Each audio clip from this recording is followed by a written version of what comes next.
How's everybody doing? It's your boy DJ Sterl the Pearl with another episode to go in. Sponsored by Tenergy, the energy drink that makes you 10x yourself.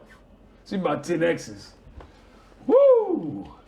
We got a person that's 10 times the person that you would think she was because of her stature. I mean, boy, that's all I can say. But it's a girl, and a lady at that, because she's a lady. She's a lady. Madam Derise Woods, how you doing? I'm doing well, thank you. Welcome to the Go-In. Thank you. Hey. Thank you for having me. Well, we're just glad people like us can have someone of superior status to spend a little time with us. Because, we just excited to see persons that gives us motivation to be somewhere that we're trying to get to. And that's what you are, girl. That's what I do. Yeah, see? She ain't shy either. I love it. Tell us about yourself, Derise. What got you to Knoxville? How about that? Born and raised in Memphis, right? In the area? Yes, right outside of Memphis, Germantown, Tennessee. Boy, what got me to Knoxville? Some almost 40 years ago. Oof. It has been. Hold up, you don't look that old now. Hold up now. Oh, thank you. Don't look that old now. Thank you. Yeah. Well, now, you and I came to the University of Tennessee as freshmen, class of 1986 fall. Well, that worries me right there. That worries me right because, I hear your verbal talents. It sounds like a high IQ. My IQ don't say graduated high school in '86. It just said was Well, that's what brought me to Knoxville. University of Tennessee. Came as a freshman. Yes. I have been here all except 18 months. Moved Wow. away just briefly to North Carolina and moved right back and been here ever since. So what you doing here? What keeps you here? I love Knoxville. I hated it when I first moved here. Coming from a big city. Well, and you came from up north, It was north, a culture the shock city. For me. Yes, yes. But I love it now also. And Germantown, when I grew up, it was horses and cows and pastures and farmland. But it was right next to Memphis, which was metropolitan. Okay. And The one town. yes, and I just was like, what is there to do here? But as I grew older, and certainly as I started a family, Knoxville is an amazing place to raise a family. Wow. And there's so much here. I mean, right in our backyard, we've got lakes and mountains, and we can be to a beach in 5.5, 6 hours. So it's just a good Before spot. our airport has gotten so much more. Yes, You know, which is destinations beneficial for me. Because you are in the travel. We're gonna get into your travel business, but prior to you getting into the travel space, I hear you got this job with this health company, or I do. let's talk about that. So, as you know, I was in the military, was in the medical field. I was a medic, and healthcare is all I've ever done. When I got out of the Army, I searched for just a job. I needed employment. Well, thank you for your service as a vet. Absolutely, my honor. And so, back then we had the newspaper, Sterling. We had to pull out the newspaper and comb through the job listings and circle them and call them and that sort of thing. And Team Health was a company I wasn't familiar with, but the salary was nice and it sounded like something I could do.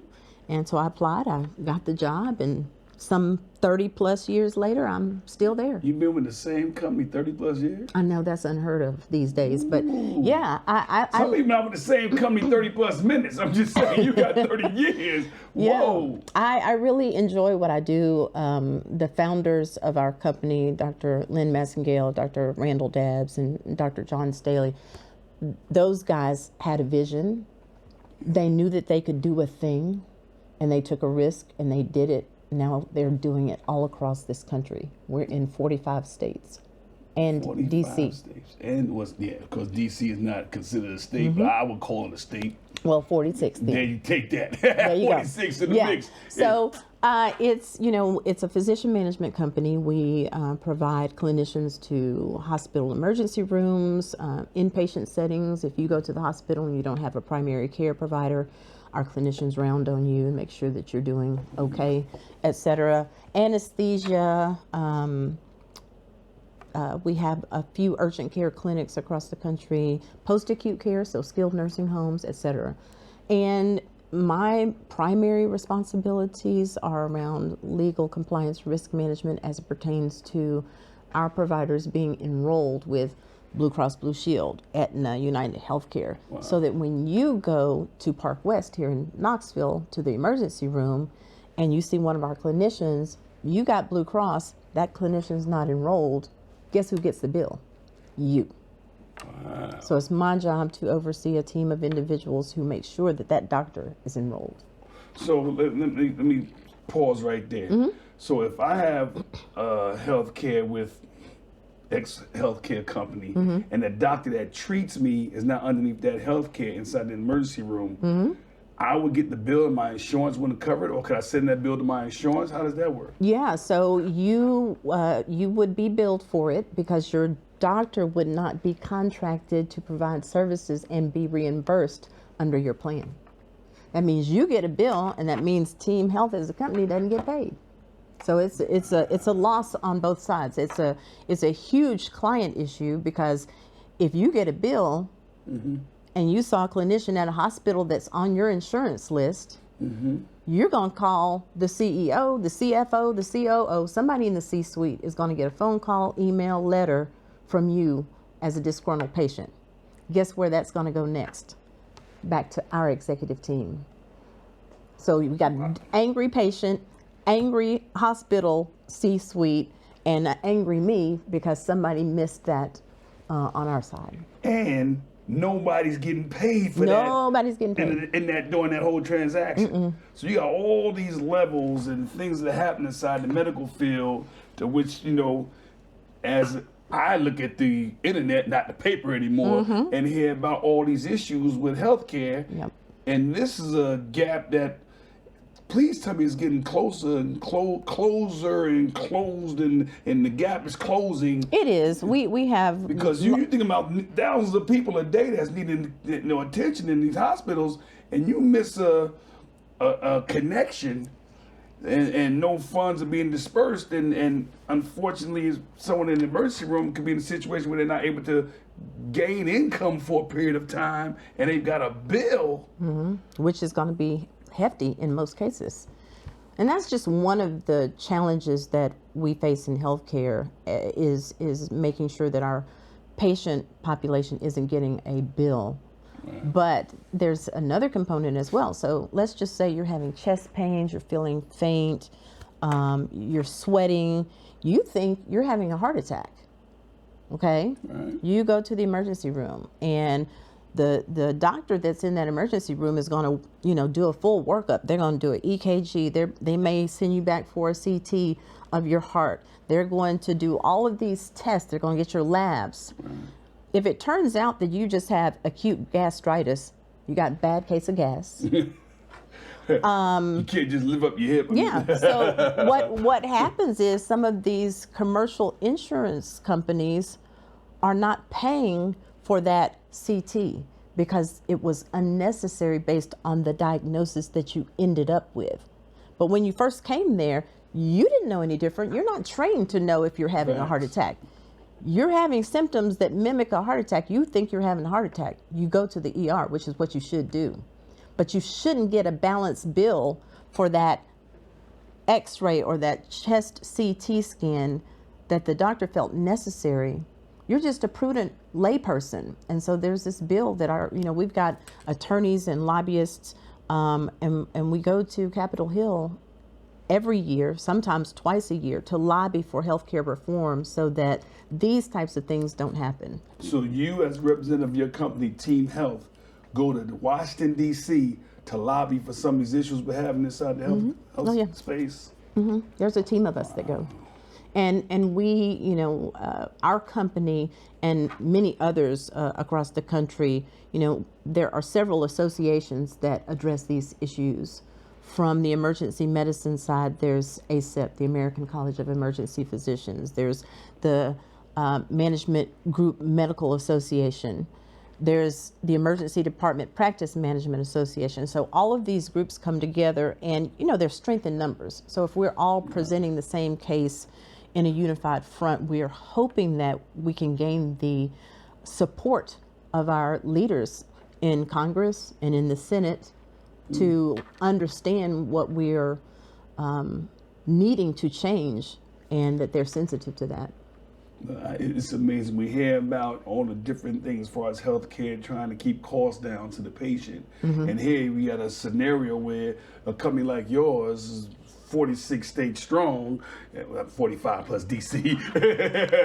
You know, you guys are dealing with thousands and tens of thousands of cases on a daily basis that, you know, money could fall through the cracks and impact the whole system. Yeah. Yep. You have accurately stated that. Well, I mean, I'm learning. I've known you for all these years, but I didn't know exactly this is what you do. I knew you went inside of a big building and you carried a heavy load. Now I'm hearing this, you know, for the first time, you know, drawn out and you know, Picasso through words to me, as they say in my line of work with the wiki, you know what I'm saying? But wow, I didn't know that, Derise. That's interesting because, you know, those are problems that don't gather the attention of the media to get to the public. Those are behind the scenes problems that, you know, there's layers.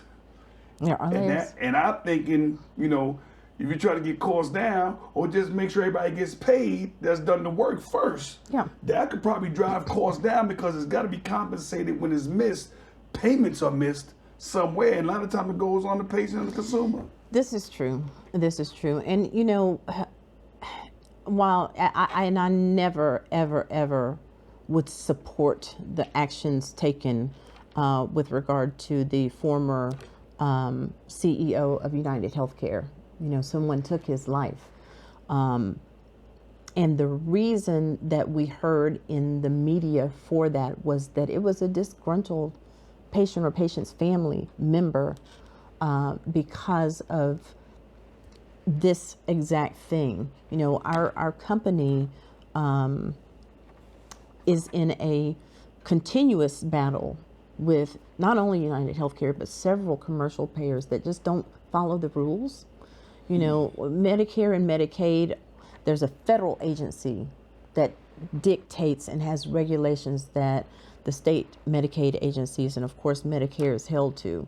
But there's no governing body for the Blues and for Aetna and Cigna and all of these commercial payers. So they just kind of do what it is that they want to do.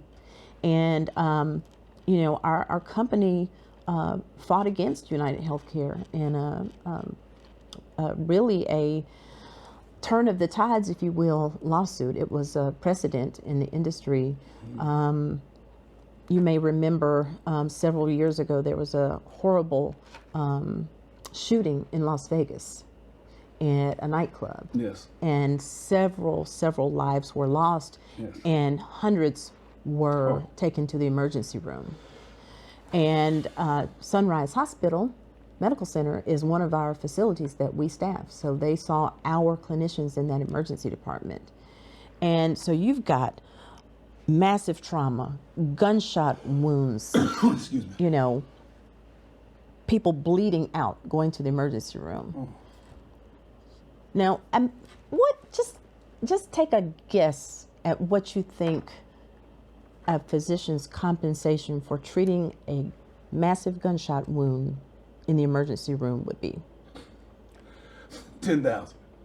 Okay. $274 is what United Healthcare felt as what they refer to in the industry as usual and customary. See. And low hundreds. Not every case was $274, but when you're talking a $10,000 workup and you're paid pennies on the dollar for that, for someone who is saving someone's life. And I mean, we had people come from all over the country to help support that effort. People were on planes getting to Las Vegas so that they could work at that hospital. People in the medical field, doctors. And our nurses. doctors. Yes. Yeah. And our credentials team had to make sure that they had the proper credentials to work in that hospital, and the hospital allowed them to work temporarily to support this massive influx of patients.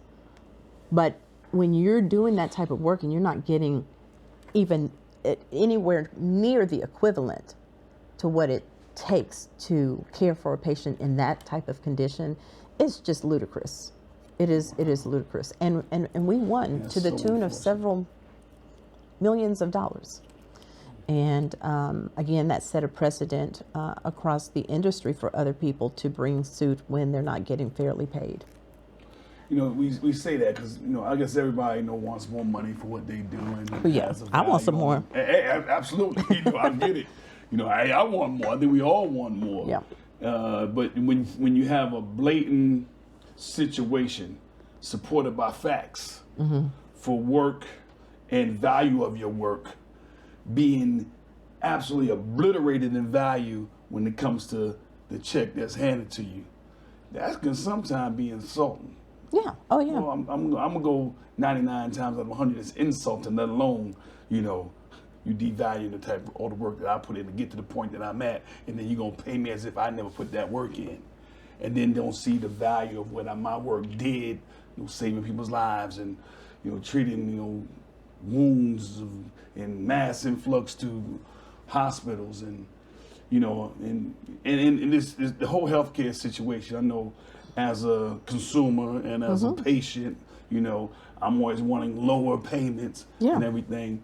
But, you know, those people that go to school for another 16 years after high school, those doctors and nurses that make the healthcare system go around and make the solutions inside the system for us from a patient standpoint, when you're giving $10,000 worth of service and getting paid a couple of $100, and you multiply that times 1,000, 100, 5, you know, that calls for, you know, some immediate action, in my opinion. You know, just like, you know, with the cost of healthcare going up, that calls for immediate action, immediate attention for those that are, you know, in that space, and people rely on you to help in those situations, and you take these offices. You know, you got to get the people's concerns ahead of your own, and you got to be concerned about those that make that ship run. Yeah. You know, and I'm here, Miss Madam Derise Woods of Team Health. Heard that part of her life. You see a merry sweater on her. We're shooting this during the holiday season, so you see this after the holiday season. She's a merry woman, but you know, this is a Merry Christmas shirt. I felt like I needed to be in some type of holiday spirit today. Well, why not? Well, you know, I'm in the presence of greatness, so, you know. You looking at yourself in the mirror? Well, you know. And that's a whole nother thing. You can throw it up to give your girl some love. Yes. A proud member of Alpha Kappa Alpha sorority. My colors don't reflect that today, Your colors however. don't reflect that, but But be clear, my nails do, though. Pink and gray. Boy, I tell you, if you don't know, you got to Google it. I'm not going to get into that. But yeah, so now you learn how to manifest and work in that hospital, in the healthcare space. And what I want to revisit before I go into other things that you do, I want to revisit, what did you do in the Army and where did you do it? So, again, I was a medic, and so I trained in hot Fort McClellan, Alabama. Hot. My own mother did not recognize me on graduation day. I was as black as your shirt. Well, you know what? You was taking in all that vitamin D, girl. I did. I took it in. My body absorbed it like no other. And then I went from there to Fort Sam Houston in San Antonio, Texas, which is where the Army trains its medical personnel. Okay. And from there, I came back to the University of Tennessee. So I thought to finish my degree program. However, in 1990, there was this thing called Desert Shield. And that war commenced in the... Now, Desert Shield, is that Desert Storm also? Desert Shield turned into Desert Storm. And so in 1990, in 1990, Desert Shield, and the reason it was called Shield was that the U.S. went in to help protect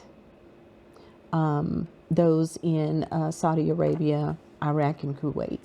And so then it became Desert Storm. That's when the ground war started. So I was involved in both of those. You were in the war. You were there. I was there. Wow. Wow. Iraq and then Saudi Arabia. Wow. How many tours did you do over there?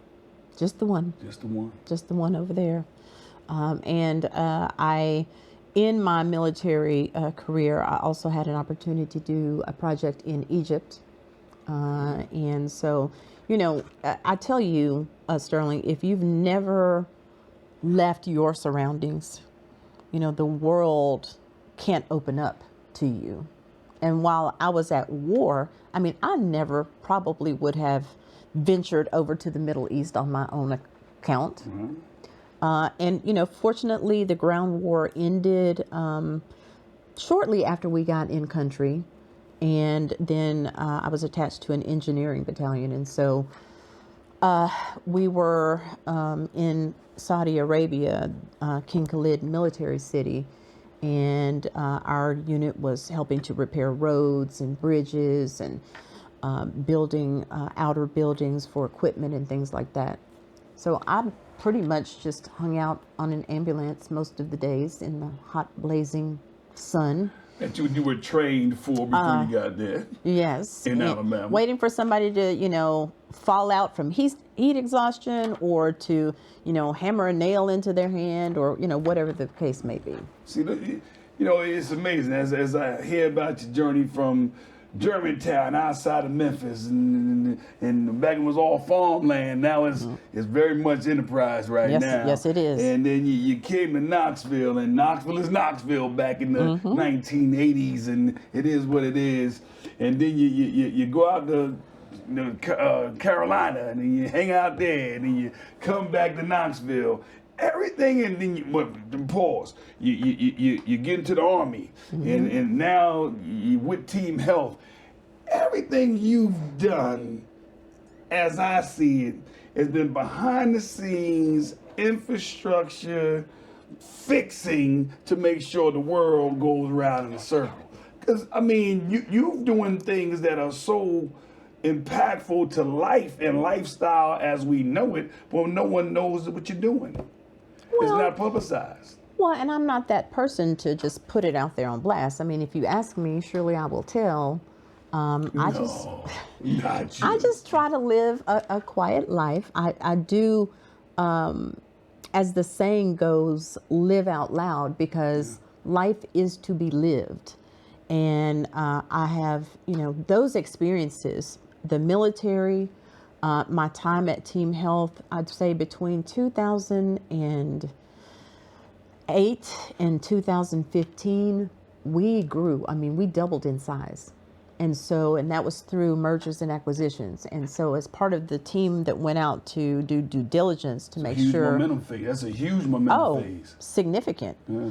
And, you have to go out and size up, if you will, who you're intending to acquire, to make sure, you understand what their policies are. Are they compliant with federal and state regulations? All of those things. Then you have to understand how they do business, how we might need to tweak and or change altogether how they do business, implement them into our way of doing things, integrate their systems into ours. It's a whole big enterprise. And so I traveled a lot. So you on the acquisition team too? Ooh. Team Health. Yeah, I've done a little bit of everything. But, we're in Tennessee, and our headquarters is right up the street in Knoxville. And so we acquired, companies in Texas and California and Ohio and New Jersey and, all across the U.S. And so we had to travel to those places to understand what the business was. And, sometimes we had to travel 4, 5, 6, 8 times.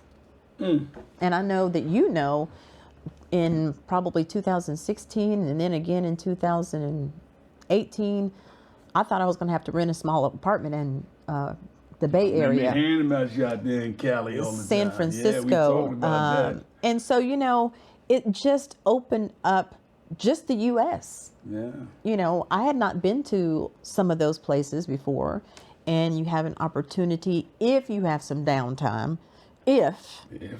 to kind of see what's out there.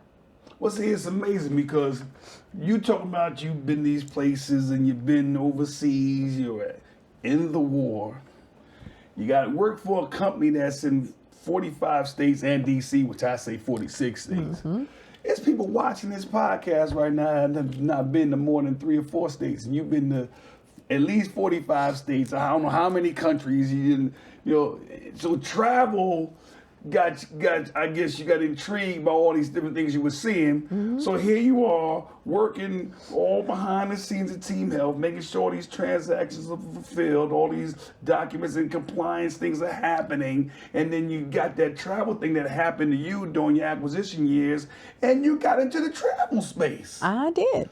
Tell us about your travel company. Well, let me just preface what I'm about to say with, you know, I'm a very spiritual person. Amen. And I firmly believe that there's a time and a place and a season for everything in life.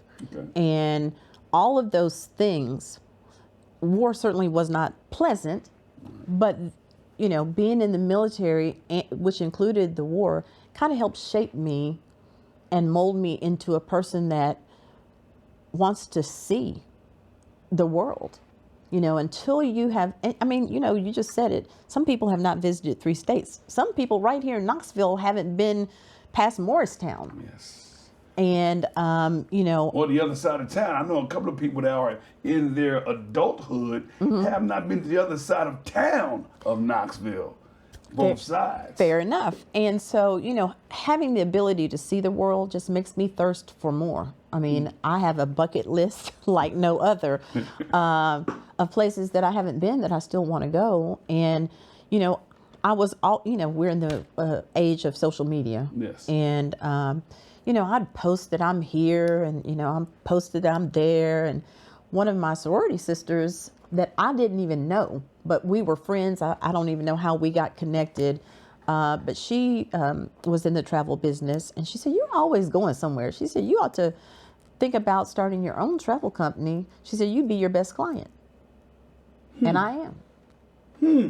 I am. The benefits of being your own. I won't say that I'm my best anymore, but when I first started out, I was my best client. But what I was alluding to is the benefits of being on the inside of the travel industry. Absolutely. There's a lot of things that are, you know, privy to those that are pointing and clicking inside the travel space, inside the travel space, not outside the travel space, Right. looking for travel. Right. So talk to me about the travel company. Well, you know, travel is a multi-trillion-dollar industry. Absolutely. And, you know, we're at a time in our country right now where, you know, we're in an economic downturn, and some predict that we may even be headed towards a depression.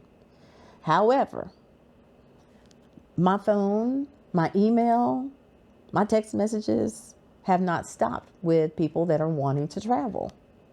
And it is projected that it will increase by another 15% over the next 3 years. 15% of $3-4 trillion? Yes. Mm-hmm. That's significant now. The number one thing searched on the internet every single day is something about travel. And these are between the hours of 9 and 5. And what are we supposed to be doing between 9 and 5? Supposed to be working. So, you know, and it's true. I mean, people text me at, you know, 10 o'clock in the morning. I see it, but I can't, you know, respond because I have this W-2 job. Yes. And then I have to make time. Of which and which, based upon our conversation, us being friends for so long, your W-2 job is not 9 to 5. Is not 9 to 5. And the job that you do, as you explain to these people that are watching this podcast, that's intense what you do for your 9 to 5. So I know you're busy when you're getting your text for your travel. So tell me more about the travel. Well, and I just love it. You know, I love to travel, and it has become a passion of mine. And so my goal is to help other people to be able to do what they want to do. Right. Whether it's check something off of their bucket list, or they've always wanted to do something in China, or it's a special occasion, they're having a milestone anniversary and they want to go to a certain exotic beach and be in an all-inclusive property where all they have to do is just be. Right. And it's exciting. I like searching and looking for these things because sometimes I go, ooh, that looks nice, I want to go there. Sometimes people reach out to me about places that I've never heard of. And I have to do the research. And as I'm doing the research, I'm like, oh, didn't know that existed, but let me see what I can do.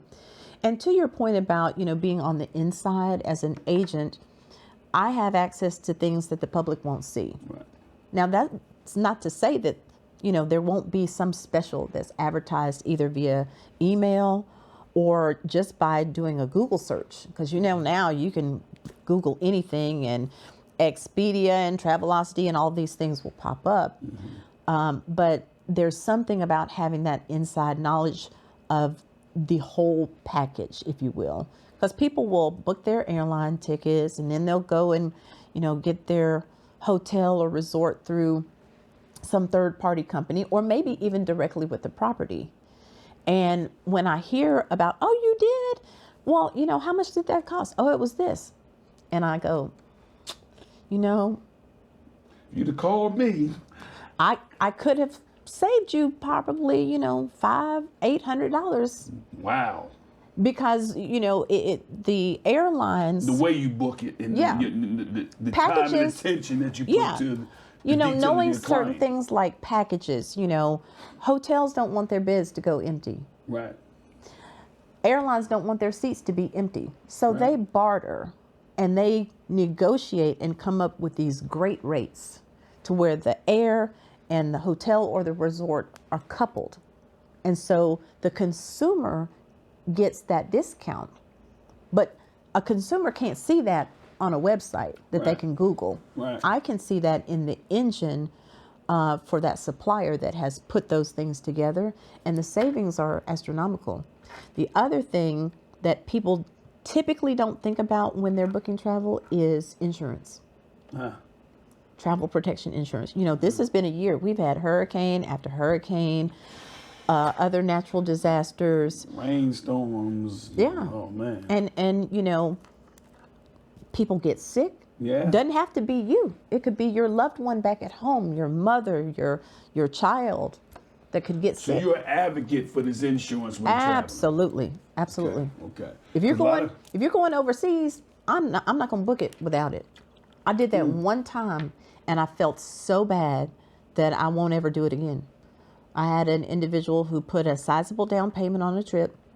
Something happened, couldn't make the final payment by the deadline, and the supplier doesn't care. They just, they have a policy.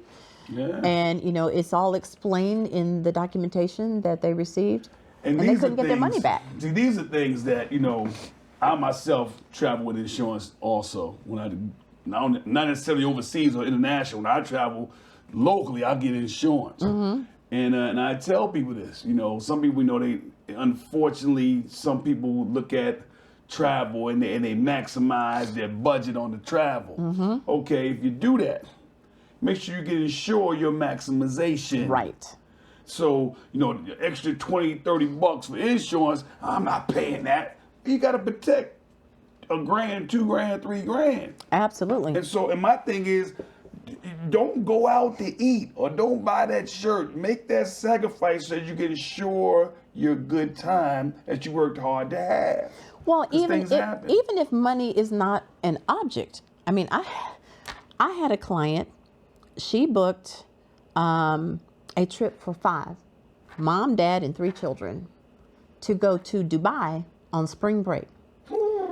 I was like, first of all, can I become a member of y'all's family? You need another tax deduction. I would like to be included in y'all's family celebration. I mean, who does that? I mean, I was 50-some years old before I ever thought about trying to go to Dubai. But, and they got their package, and then they upgraded through the package to first class seats. for 5 people On the plane. on the plane and did not have travel insurance. They didn't book through me initially. They did this all on their own.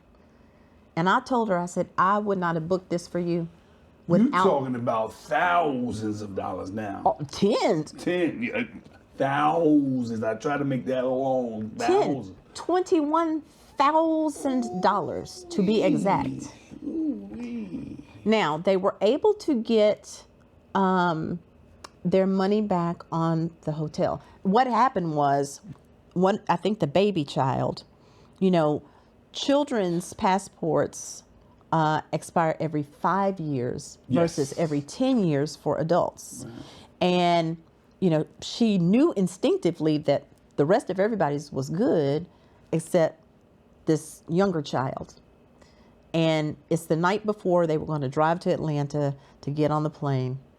And they were going through these things and they're like, oh my gosh. And they couldn't get an appointment in Atlanta. At that passport office. Yeah. Which you can do if it's emergent. If you make an appointment. If you make an appointment and your travel's got to be within 14 days. And those are the other things that people just don't know about. And online pointing and clicking won't tell you. No. That's the attention an agent like yourself can share when you have a client and share. So they were lost. Those upgrades for those airline tickets, gone. And the upgrades alone were $8,000. The upgrades to first class for 5 people, $8,000 just gone. Because they did it outside of the package. And even if they had done it inside the package, it wouldn't have been reimbursable. With travel insurance, a package of that size, you probably would have paid a good $1,000, maybe $1,200, $1,300 for an insurance package to cover all 5 people. And what folks need to understand is that when you purchase an independent plan, it covers everything. It covers the time you leave your house to the time you get to the airport. It covers you on the plane. It covers you when you get where you're going, your hotel. If you get sick or injured, if somebody else at home gets sick or injured, you've got medical, dental protection.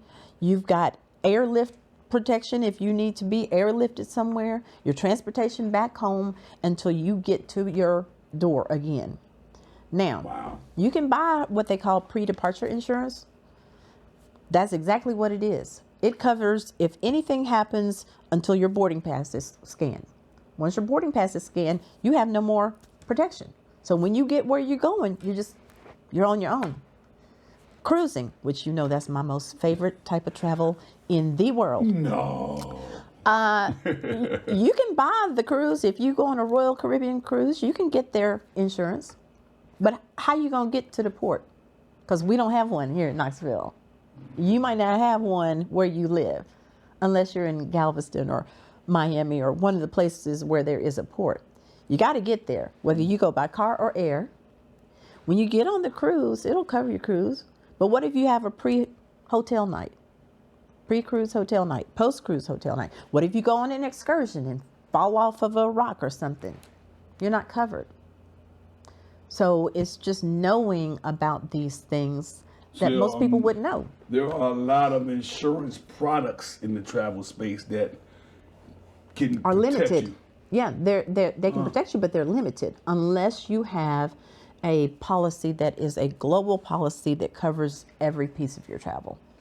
Like Allianz. If you've ever booked with Delta and you see that Allianz pop up, that is... So that's how you pronounce it, Allianz or it was Alliance? No, it's Allianz. Allianz. See? Allianz. Allianz. It sounds so educated. Yes. Allianz. I said it was Alliance. Well, you can say it whatever as long as you get it. I don't care what you call it. Exactly. But Allianz is who I use to write policies for people that are traveling, and it's multiple levels of travel. So, I booked someone on a cruise. They're leaving from, I don't know, Copenhagen, going to everywhere. Luxury cruise. They're flying on American. They're going to stay in the hotel the night before. They're going to go on the cruise. They're going to stay in the hotel 2 nights after and then fly back home. Getting the insurance through Windstar is not going to cover anything but Windstar. Getting airline insurance is only going to cover you until you get on the plane. It ends the moment your boarding pass is scanned. So she now has a policy that covers her entire trip. She doesn't have to worry. That peace of mind is priceless. Oh, absolutely. And it covers things like, one of my travel companions, she's also in the business, and we travel a lot together. We were going to Alaska this year in May, and there was weather, and we got stuck in the Knoxville airport for 12 hours. 12. Knoxville airport? Mm-hmm. Our flight was supposed to leave at 5:30 p.m. And we left the next morning at 5:30 a.m. on the first flight from here to Atlanta. We had to change our route and everything. Thank God we were able to do so. But because I have an Allianz policy, I was able to get reimbursed for sitting in the airport for 12 hours. Because if you have a travel delay that's over 6 hours, they pay you. Because that's an inconvenience for me to just be sitting. And Knoxville Airport shuts down at 9 o'clock. And Knoxville Airport is a lot different than Atlanta's airport or Chicago. Exactly. There's nothing to do. There's nothing to eat. There. You can't leave the airport. Yeah, exactly. Can't go back to security. So you can, but then you have to go through that process again. And, it's just not worth it. And so there was reimbursement for that. And you get reimbursement for things like lost, delayed luggage. If your luggage is delayed for more than 3 hours, you get compensation. It's just a simple phone call.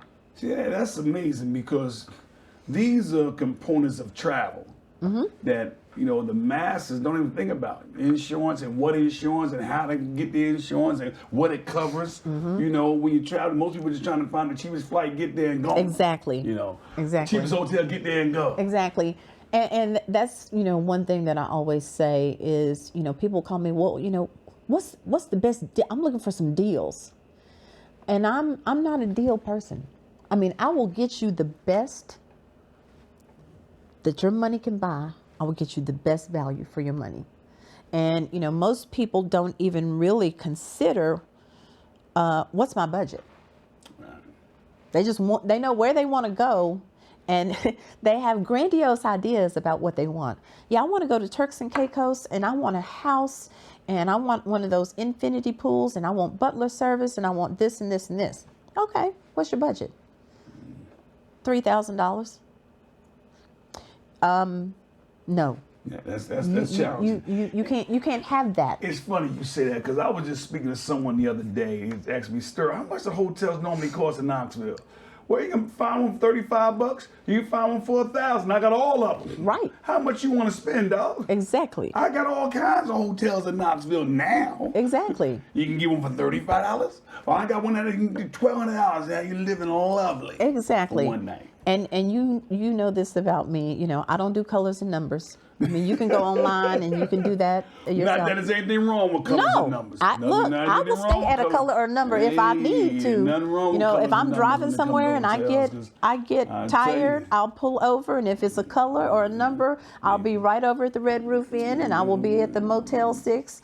I don't know about Super 8 because I just have a bad experience. And once something gets in your head, you just can't let go. Don't hold them hostage, because they're doing everything they can do to make themselves better also. Don't hold them hostage now. And people watching the podcast, if you like Super 8, nothing wrong with that. Everybody has experiences with different brands I'm or talking about whatever me. Hotel and whatever, any type of brand in any type of space.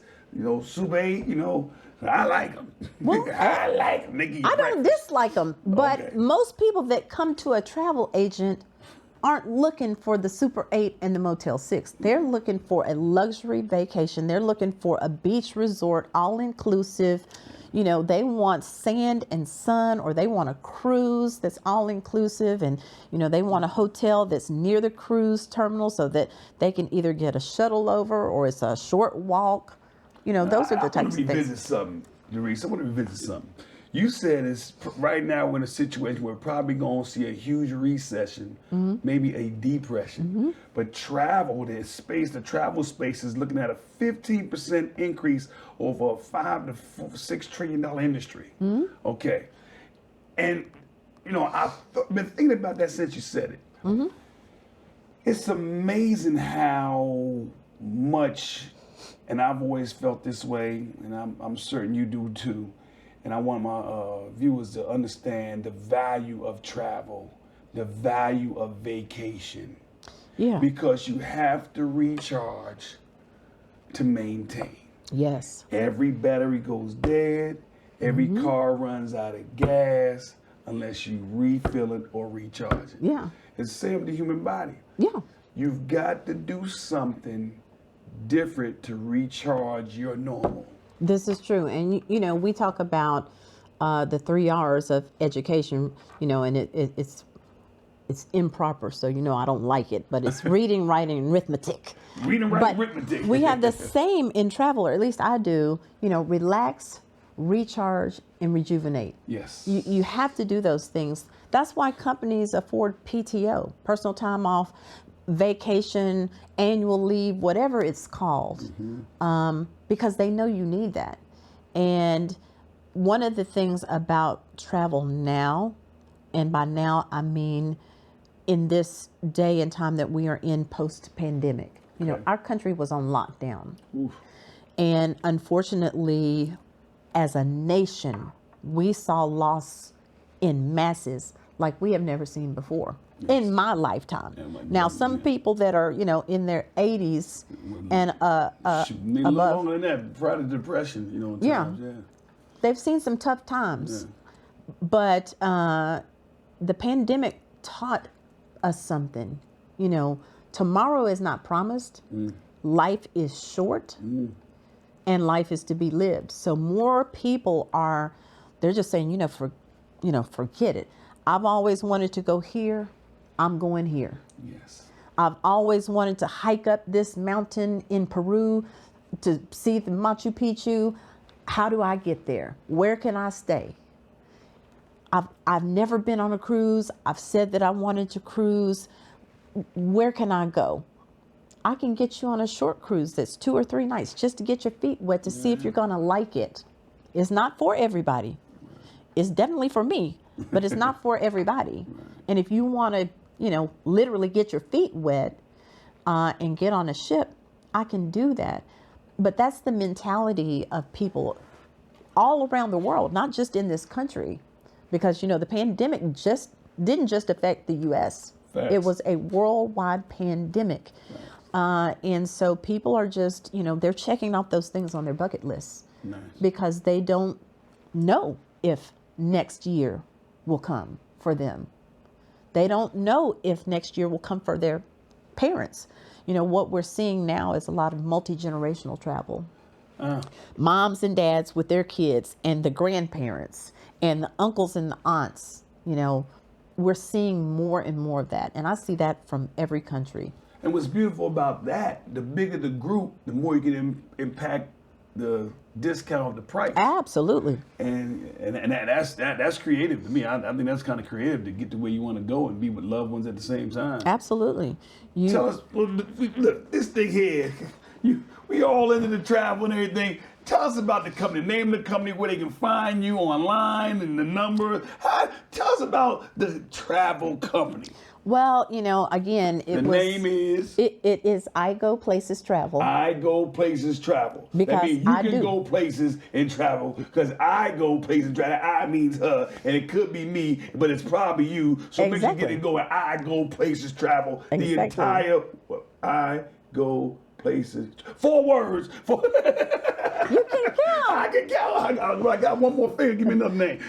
.com. There you go. .net.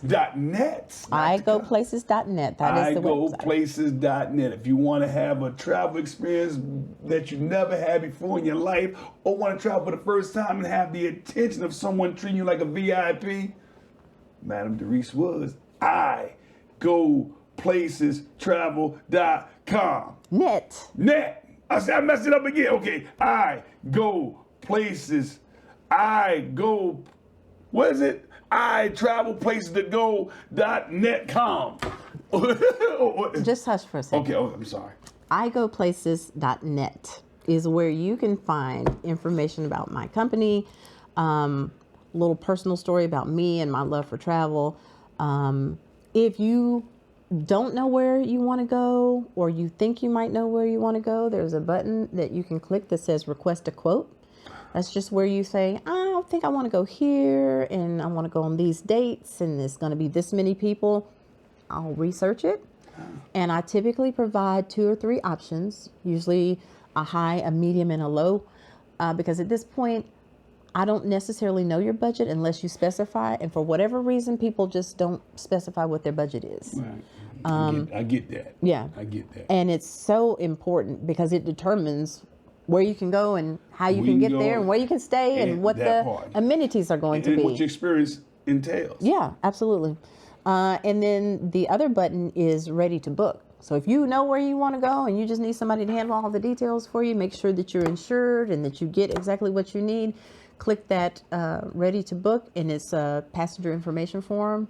You know, your name, your date of birth, your gender, your passport number if you're traveling internationally, if you're staying in a hotel, what your rewards number is, your loyalty number, your airline mileage number, all of those things. Yeah. Club to different hotel chains and stuff like that. Mm-hmm. And you know, it just, if it's you and 3 other people, the form just continues. You tell it how many people are going, and it'll just replicate that information. You fill that out.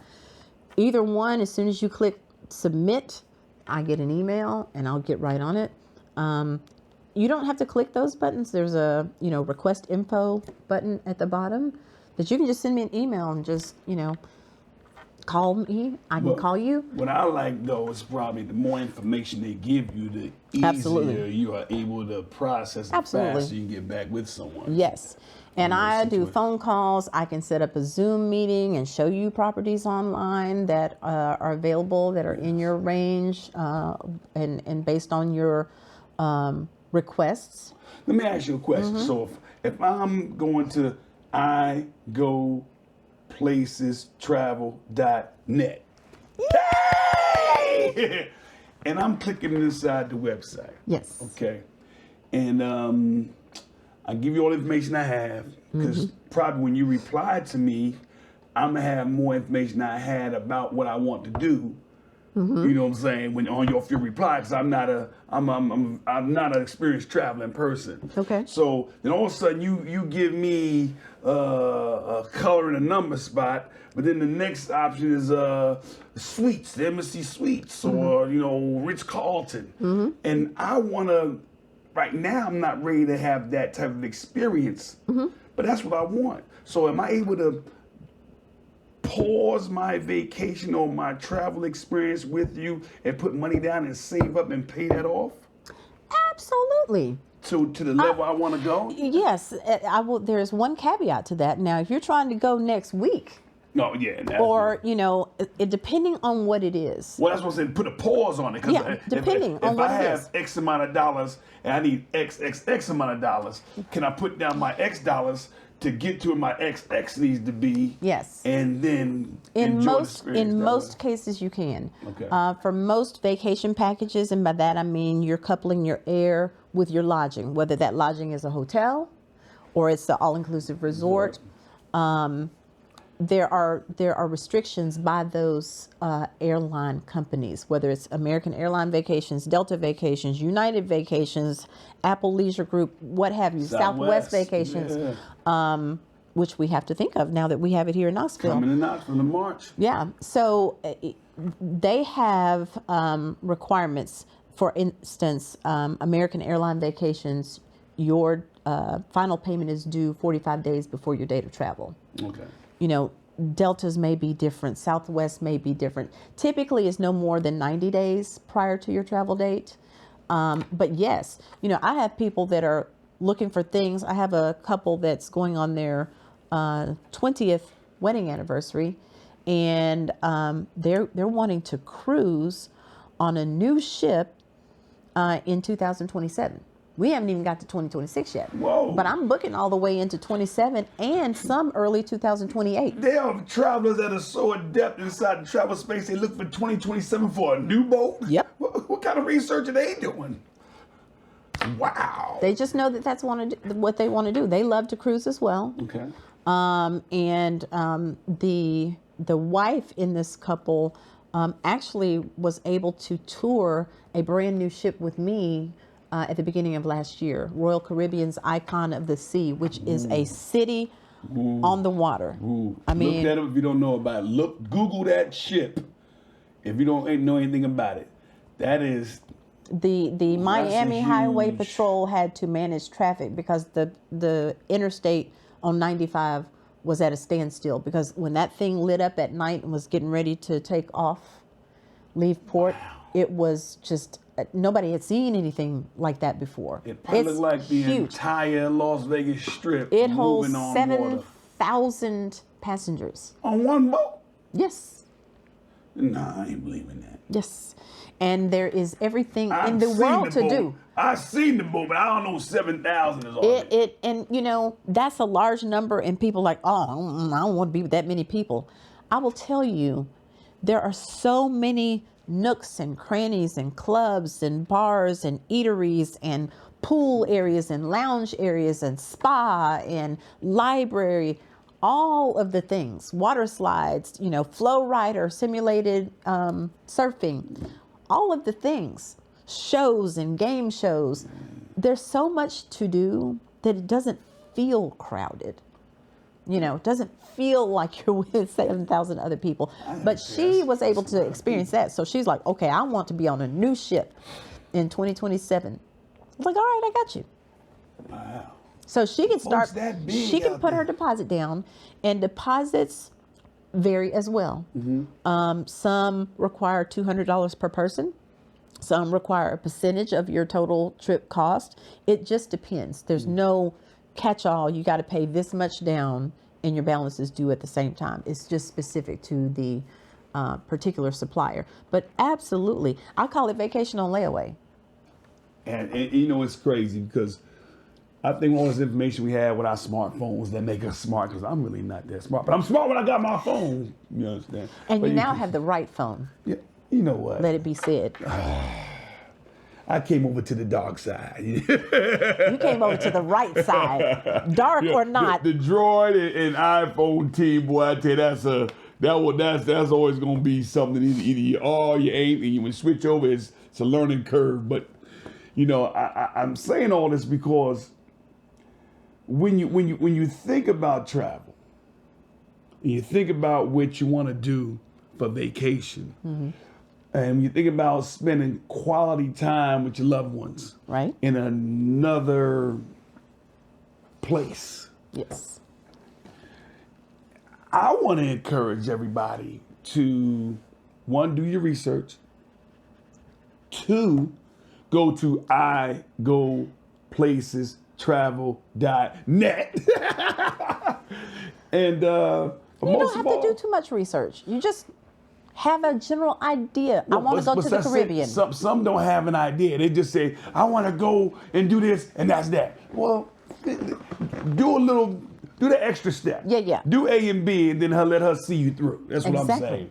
So, but what's amazing is when you find out with just, in a lot of cases, not a lot more money can enhance your experience. You are right. You can have a double up experience, or sometimes just a minor little bit of more of an investment. You're correct. And that's why I provide a lower end and a higher end and something in the middle, because that middle might be a package that's $2,700. But for $300 more, $3,000, that might include butler service. It might include, breakfast in your room every day. Because in some of these international countries, all inclusive, that's specific to the Caribbean, Mexico, Right. places like that. You're not going to go, people will say, well, I want an all-inclusive plan in Paris. No. You can But get they do pedicures in Paris, don't they? They do. We're We're not gonna talk about the feet. Wait a minute, because I'm saying they can't reject what your feet look like before the pedicure. They gotta help you heal. Do they help people heal? No, I don't know about that. But what I do know is that you can get a breakfast plan, and you can get a plan that may include dinner, but that's added cost. But if it's only going to be $300 difference and you're staying a full week, that's worth it to me. Yeah. To be able to get somebody to come to my room and bring my food, and me to be able to go down to a breakfast buffet every morning versus having to go out into the street. Which you will probably spend that 300 in less than the whole week. A couple of days. You're gonna spend you that. spend that eat just one meal probably. You know, in some places overseas. I tell people, fill up on breakfast, eat you a good breakfast. Yes. And get you some snacks and let that get you through, and then get dinner. Enjoy yourself. And dinner. So yeah, there's definitely value in evaluating the options, because for just a fraction more, you can have a much better experience. And that's why I like to do that, because I tell folks, I'm going to give you options at the best value for your money. Bigger and better memories. Might not be the least expensive, but it will be the most inclusive to make your experience memorable. You want to remember that I was in Dubai, and I went to this place, and I was able to go to the, Master Chef TV series place and see a live show and eat that wonderful food, or, eat on the, 127th floor of the Burj Khalifa. I want folks to have those experiences. I got word that they're going to build another building bigger than the Burj Khalifa over there. I heard that. They build another bigger building. That's a done deal. What they're doing over there is just so innovative. Well, we got to Team Health. We got through military. Once again, thank you for your service. We got through iGoPlacesTravel.net. See, I'm there. I got 6 fingers. I can work that out. Before we go, I've got to ask you this question. I got to ask. But it's not hard. Okay. Tell everyone how music plays a part in your life. Oh, well, that's easy. I thought you were going to throw something crazy. A Sterling type thing. See, nobody calls me Sterling except those that knew me in the 1900s. Your mama named you Sterling. I'm going to call you Sterling. She did. Yes. Love Elliot. Miss Ellen, yes. Music is everything. I mean, I can't start my day without music. I grew up listening to music in my household. My children have a sense of all kinds of music because they didn't have a choice. They had to listen to what I listened to. And I'm a lover of almost all music. I cannot, for whatever reason, I just do not like hard acid rock. And I do not like that 1950s to 1980s twangy country. Now, I love modern country, and I love like Kenny Rogers and the Oak Ridge Boys. I love that kind of country. Classical, opera, of course, R&B. I'm not a real big hip hop person. Fair. Early hip hop, yes, but much of it now, I don't even understand what they're saying. And it's repetitive, and there's a lot of foul, vulgar language in a lot of that. Well, they got clean versions. They do, and I will download those. But yeah, music is everything, and I'm a musician, so that's what instruments do you play? Keys mostly. Keys. A wonderful person bought a bass guitar for me to learn how to play, because I've always wanted to just thump out the bass. Brothers Johnson and their sister. No. And so I'm struggling along. I don't have time to go take formal lessons, and I play keys by ear. So You never been formally taught how to play the keys? Nope.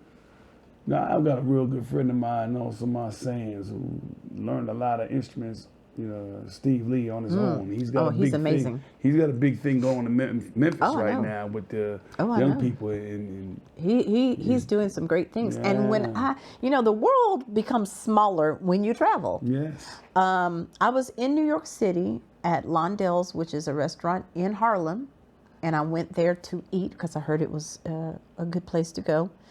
Just small talking, and the owner's right-hand man was mentioning, I said I was from Memphis because people don't know what Germantown is. Right. And he said, my daughter's in Memphis, and she works on this collaborative with this gentleman that's doing this, music program with young people. What's his name? Steve Lee. Steve Lee. That's my stand. Steve Lee. And I pulled him up on Facebook to make sure we're talking about the same Steve Lee. I knew that we had to be because that's what he does. And his daughter worked with him. And then he said, matter of fact, Steve used to play here. Absolutely. From Mr. Londell. And so lived in New York. I had the opportunity to meet Mr. Londell. He took us back into his office. And when I tell you, some of everybody in the world has been to that restaurant, from dignitaries to athletes, music celebrities, everybody. Politicians. Everybody. I remember when Steve worked in New York, and I said, he's a good friend of mine. He's my fraternity brother, and we pledged together. So those that know, you know, and we're like that. And he had my back. That's another story. But when he was living up there, you know, of course, me being from New Jersey, you know, I was trying to fit him in some places I knew he would fit. Yeah. And I didn't know anything about that place. And then he got that on his own. And Yeah. he held it down for a long Mr. Londell time. was like, I love Steve. Yeah. So I was messaging Steve, and he's like, oh, and another thing. I'm going to leave you alone. But, I mean, it's just how small the world is. And when you travel, you are exposed to things that you could never even dream of. And music did all that And with travel. Music and food, Uh-oh. those two things are what I long for when I, get on a plane or get in a car to go somewhere. I don't really care. I mean, I do. I love culture. I want to understand how a place came to be. You know, if you've never been to Hawaii, go to Hawaii. It's amazing to learn about the Polynesian culture, Hawaiian history, etc., how the volcanoes structured that area of the world. But Speaking of volcanoes, let me hold you on that. Yeah. Rumor has it, because I'm not a guy that studies volcanoes, but there's a volcano allegedly about to erupt inside the Pacific Ocean. That's what they say. And another island in Hawaii is about to come up from that volcano. That's what they say. Wow. And last year, I took my personal trip of a lifetime, because it was just me. I flew to Rome. I took a 10-day cruise through Italy, the Amalfi Coast, Santorini, Mykonos, Athens, Greece, Ephesus, Turkey, and then Crete, or Hania, Greece. And when you're on a cruise ship, your captains do a great job of telling you about, we're about to pass the Isle of this, and we're now in the Adriatic Sea, and blah, blah, blah. And to know that all of that was together at one time. Volcanoes are what caused those separate islands to become as they are now. So there's a lot of history that was caused from volcanic action. Wow. And how long was this trip you went on? 10 days. It was a 10-day cruise. I was gone for 12 days. Yeah, but it took you a whole day to get there and a whole day to get back. It did, but it was worth every single bit. And people are like, you traveling all the way to Greece by yourself? I absolutely am. And I'm doing it again next year. Not that particular trip, but I'm taking a train ride. It's going to be a different one. It is. I'm taking a train ride to Scotland. Oh. Yes. I say. Yes. Learning about history, whether it's your own family history or understanding how the world came to be, it's important. And travel is a means to that end. And again, if you're able to do it, do it. Absolutely. And you're able to do it probably more than you think. You probably think, I don't have the money to do it. Put it on layaway, as I say. And the feeling you'll get from appreciation. I had one time the privilege of traveling over to Bali, Indonesia. And and where I come from in New Jersey is let's just say it's poverty line or lower. But we learned how to survive. I tell you, I didn't know I was broke till I got to college. And you go over those countries like that and you see what poverty really is. Yes. You see what, not discounting the struggle that we all have here. Yes. But how intense it pales to the other countries and their struggles inside there. you know, underprivileged areas. Yeah. And man, I was an eye opener. I'll never forget in Bali, Indonesia. Yeah. Well, I'll never forget that. you know, we think in America that, you know, $1 is nothing. I mean, we spend, you know, I don't know. I'm gonna have to just give up Starbucks because I purchased a tall, which is it's now not the smallest, but it's the next to the smallest, and it was the same price of what a grande used to be just not too long ago.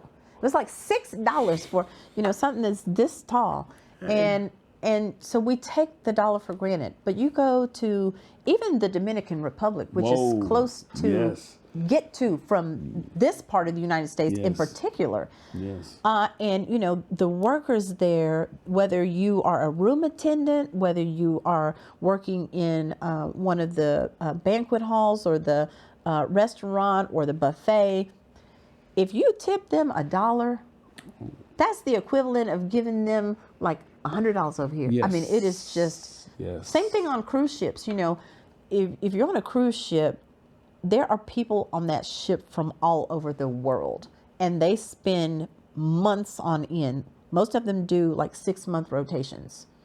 On the boat. On the ship. On the ship. The vessel. Yes. Don't say boat, my bad. Yes. They will come from wherever it is. They come from parts of Africa, from parts of Australia, from parts of Haiti, parts of Thailand, all over the world. And they work and they send money back home to their families because what they're able to make on those cruise ships is exponentially higher than what they would make in their own country, just as a standard worker. And so when I'm on a ship or if I'm in a resort property and I've got a room steward or a housekeeper, whatever, wherever you are, whatever the situation is, I always make sure that I leave something behind. You know, I'll go, you know, I spend way too much money on things like get my nails done. I like to do it and I can afford it, so I do. But you worked hard to have some of those luxuries. And the work that you do is not easy. And no, it's not. And my ethic is I've been blessed because you talk about poverty. Yeah. My father, it's hard to even say, but my father, I'm 57 years old. My father was born. You're not. Yes, I am. And so are you. No, I'm not. Whatever. My father was born in My IQ ain't. I'm gonna work on that. I'm working on that. My father was born in 1910. He was my age when I was born. He was 57 years old. And both my father and my mother... Player! No. I had to get it out. It was bubbling. Player from the heavens. Only Sterling would say such a thing. My man. Go ahead, I'm sorry. Nonetheless, both of my parents grew up in Fayette County, Tennessee, which in 1980 was the poorest county in the nation in the 1980 census. So while I grew up in a very affluent area, Germantown, Tennessee was the equivalent in this city to a mashup between Sequoia Hills, Old Money, and Farragut. Very affluent. I, however, did not grow up in the affluent areas. I grew up down about a quarter-mile dirt road in a house that my daddy built. Very nice house that my daddy built, but it was a teeny tiny house compared to the, 3,800 square feet homes that my peers lived in. And so how you say about, a kid in Jersey, I never would have dreamed, number one, that I would have had the opportunity to get the education that I did. And part of the reason that I joined the Army was to finish my education. I don't know how my parents were able to save money to put me through school, my freshman and the first 2 quarters of my sophomore year, because we were on quarters when we started. I don't know. My parents, you talking about you didn't know poor till you came to UT? I didn't know poor until I filled out my financial aid paperwork. My parents' income combined was way below the poverty level. Way. My parents in 1985, when I filled out that paperwork, combined made $7,000 a year. But they didn't live beyond their means, and they saved. They didn't have credit cards. Well, they had an Exxon gas card, and they paid it off whenever it came. And that's how I grew up. Mm-hmm. They put me through school as far as they could get me. And then it was up to me. Okay, do I go back home and get a job? What do I do? And that's why I joined the military. Wow. And, that just kind of opened a whole new world for me. And then because of that training, then I furthered my education and went back to graduate school with a 8-month-old and a 3-year-old while working at Team Health, which is not a 9-to-5 job, but, Woo! I'm blessed. Man, I'm blessed. A lot of energy, girl. It's waning. It's waning. But, I look at all of those things as blessings. And if I have the ability to give back in whatever small way that it is, whether that's a $20 bill to my room steward or, tipping someone for bringing me some fresh towels at an all-inclusive resort, that's the least I can do. That's the least I can do. Because I know what it's like to live in poverty. I know what it's like to look at your peers and see all the things that they have and you want them and you can't have them. You almost can't even dream of having them. And that's why if you look at my business card, it says under my business name, where dreams become reality. Because if you can dream it, I'm pretty sure I can make it happen. Do I go places travel.net? That's right. We just went in on the go in with Madam Derise Woods. Thank you for your time, girl. Thank you for having me. It was my pleasure. Oh, it was an honor to have you spend a little time on the go in Yes. with me and my peoples. Well, it's your boy DJ Sterl. Now I do every time I leave you. You got to keep it moving while you're grooving. So until the next time, my party people, let that peace sign be your shrine. So to them, my friends, y'all get them up and keep them up. 2 fingers. With my beautiful nails. With the beautiful nails.